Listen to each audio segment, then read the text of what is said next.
choice. Thanks for listening.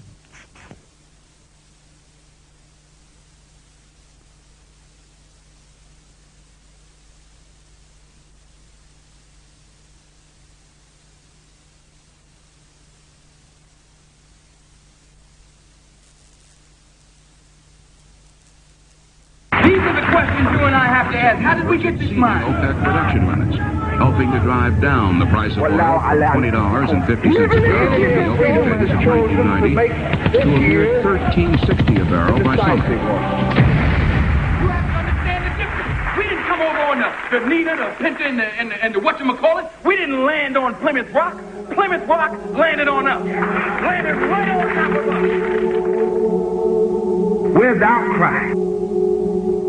Why? You can get all the film and the footage of all the carnage in Los Angeles, but you can show me no footage of any damage in Iraq. And all you show me is some surgical strike. Now, 1 year later, it comes out that these so-called surgical strikes were mixed in.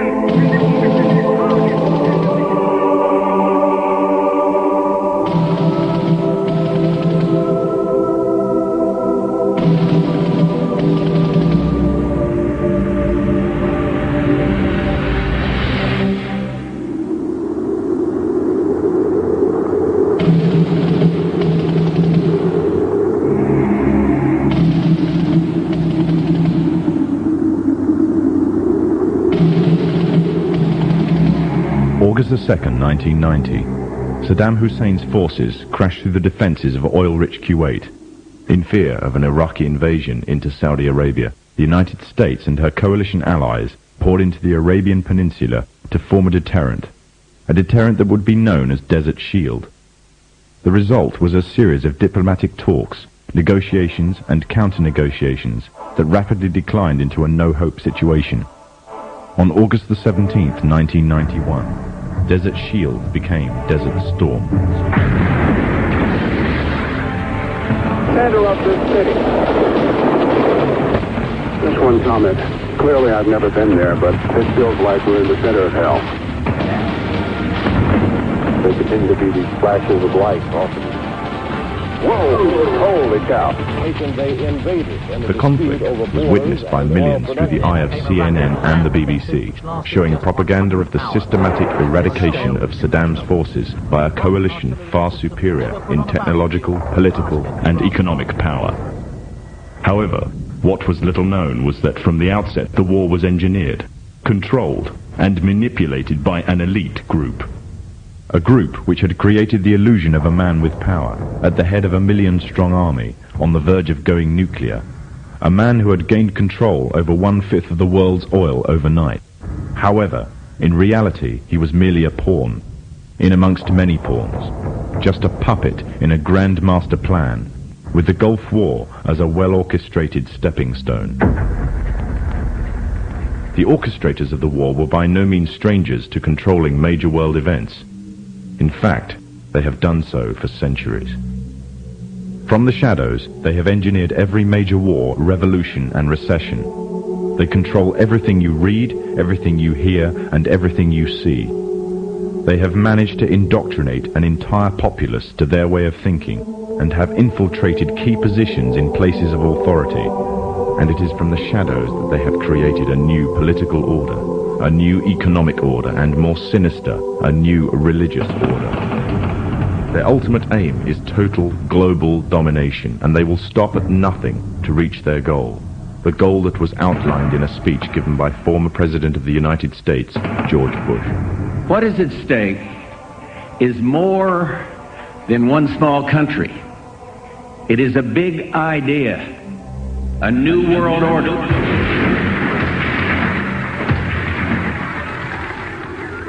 However, the origins of this global plan were not created in the offices of the White House. In reality, their roots lay in another war. This time, the year is 1095, and the place, Clermont, France.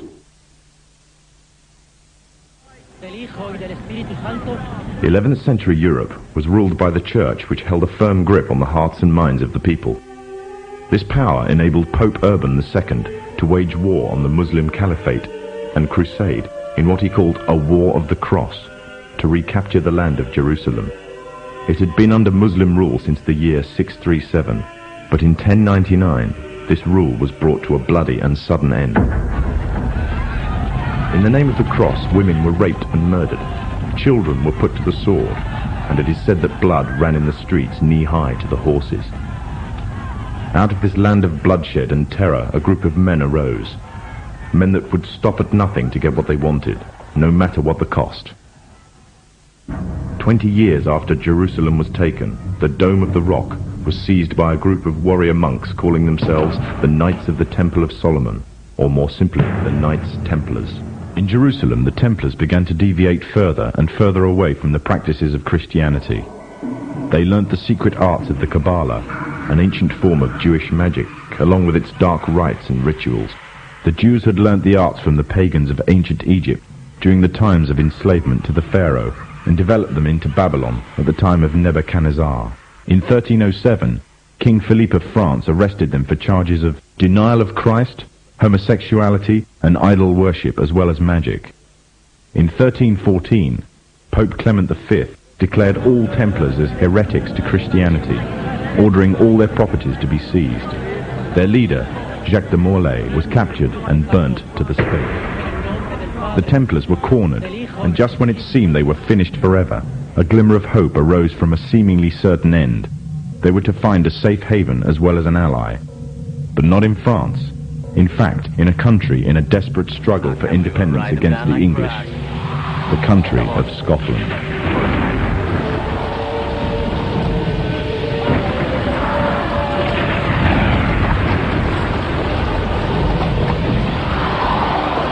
For some, Scotland's hope of independence had died with the death of William Wallace. However, to the King of Scotland, Robert the Bruce, the arrival of the Templars gave him a new secret weapon. Their experience, gained over 200 years of fighting the mighty armies of Islam, had made them expert in combat and warfare, and more than a match for any army brought before them. In 1314, the Templars, allied with Robert the Bruce and his army, took to the fields of Bannockburn in the long-awaited showdown with the English. Robert the Bruce's foresight paid off. The 25,000-strong English army suffered a humiliating defeat at the hands of only 6,500 men. The dream of an independent Scotland had finally been achieved. The Templars had brought themselves back from the brink of destruction, and never again would they allow themselves to be destroyed. This time, they would control the country by controlling its kings, and in order to preserve their secret order, the Templars would have to die. Or more precisely, the name would have to die. The Templars, who had escaped Europe, were finally laid to rest in Roslin Chapel, Scotland, which stands to this day as sign of their presence in Britain. Their descendants became the true power of Scotland. In 1603, the death of Queen Elizabeth I left England without an heir to the throne. By virtue of descent, King James V of Scotland became King of England. In doing so, Scotland and England joined to form a new kingdom, and the power that the Templars held over Scotland spread to give them a firm grip on the whole of Great Britain.